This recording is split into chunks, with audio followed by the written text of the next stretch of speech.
হয়ে এসে উপস্থিত হয়েছি। এখন আমাকে জানতে হবে আমার যে সমস্ত সকল প্রজাবাসী সকলেই কুশলে আছে কিনা।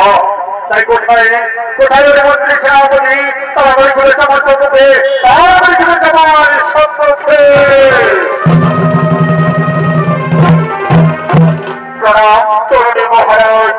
বলুন মহারাজ আমার কি জন্য ডেকেছেন? ওই মন্ত্রী সেনাপতি আমি জানতে চাই আমার রাজ্যের সমস্ত প্রজাবাসী সকলেই কুশলে আছে কিনা। হে মহারাজ আমার রাজ্যের সমস্ত প্রজাবাসী সকলেই কুশলে আছে মহারাজ। মহারাজ